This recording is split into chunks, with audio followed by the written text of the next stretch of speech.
Clip number 566۔ اس clip میں آپ قرآن پاک کی سورہ یوسف کی آیت نمبر 37 سے لے کر 38 تک کی تلاوت، ترجمہ اور تفسیر قرآن صراط الجنان سماعت فرمائیں گے۔ بسم اللہ الرحمن الرحیم، اللہ کے نام سے شروع جو نہایت مہربان رحمت والا ہے۔ قال لا يأتيكما طعام ترزقانه إلا نبأتكما بتأويله قبل أن يأتيكما ذلكما مما علمني ربي إني تركت ملة قوم لا يؤمنون بالله وهم بالآخرة هم كافرون۔ ترجمہ، فرمایا تمہیں جو کھانا دیا جاتا ہے وہ تمہارے پاس نہیں آئے گا مگر یہ کہ اس کے آنے سے پہلے میں تمہیں اس خواب کی تعبیر بتا دوں گا۔ یہ ان علموں میں سے ہے جو مجھے میرے رب نے سکھایا ہے۔ بے شک میں نے ان لوگوں کے دین کو نہ مانا جو اللہ پر ایمان نہیں لاتے اور وہ آخرت کا انکار کرنے والے ہیں۔ قال، فرمایا، تفسیر صراط الجنان میں ہے، اس آیت کی تفسیر یہ ہے کہ حضرت یوسف علیہ السلام نے ان دونوں سے فرمایا، تمہیں جو کھانا دیا جاتا ہے اس کے تمہارے پاس آنے سے پہلے ہی میں تمہیں اس خواب کی تعبیر بتا دوں گا جو تم نے میرے سامنے بیان کیا ہے۔ دوسری تفسیر یہ ہے کہ تم نے خواب میں جو کھانا دیکھا اور اس کے بارے میں مجھے خبر دی ہے، میں حقیقت میں اس طرح ہونے سے پہلے ہی تمہیں اس کی تعبیر بتا دوں گا۔ تیسری تفسیر یہ ہے کہ تمہارے گھروں سے جو کھانا تمہارے لیے آتا ہے اس کے آنے سے پہلے ہی میں تمہیں اس کی مقدار، اس کا رنگ اور تمہارے پاس آنے سے پہلے اس کے آنے کا وقت اور یہ کہ تم نے کیا کھایا، کتنا کھایا اور کب کھایا بتا دوں گا۔ ذَلِكُمَا مِمَّا عَلَّمَنِي رَبِّي، یہ ان علموں میں سے ہے جو مجھے میرے رب نے سکھایا ہے۔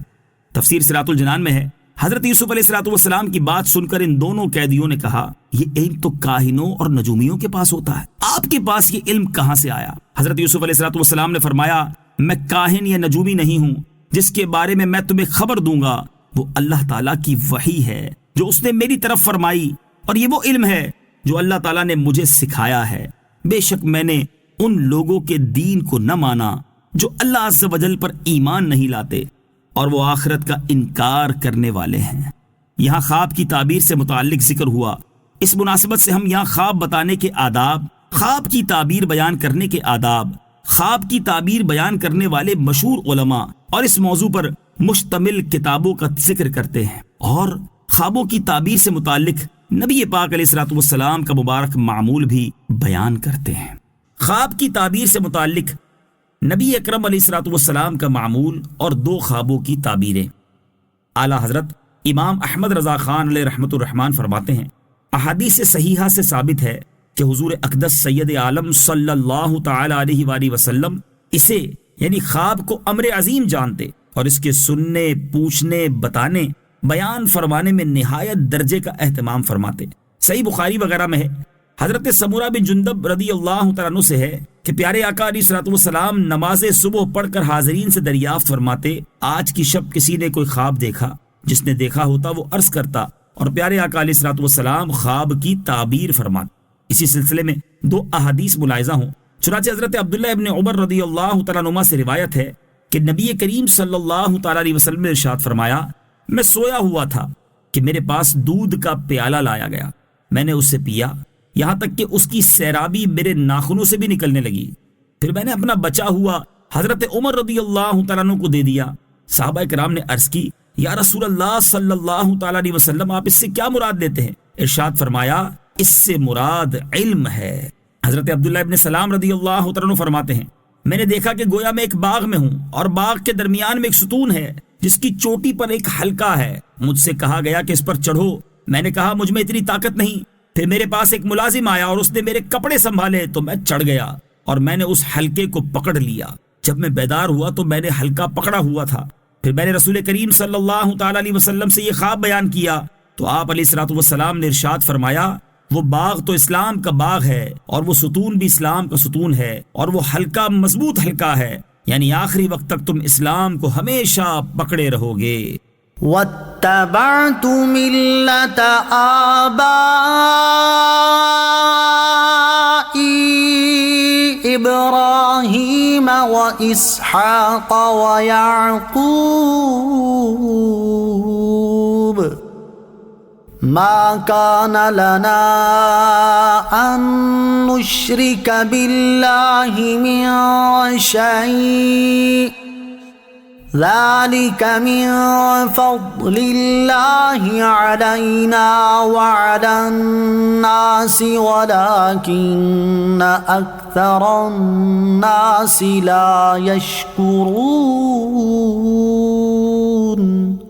ترجمہ، اور میں نے اپنے باپ دادا ابراہیم اور اسحاق اور یعقوب کے دین ہی کی پیروی کی۔ ہمارے لیے ہرگز جائز نہیں کہ ہم کسی چیز کو اللہ کا شریک ٹھہرائیں، یہ ہم پر اور لوگوں پر اللہ کا ایک فضل ہے، مگر اکثر لوگ شکر نہیں کرتے۔ واتبعت ملة آبائي،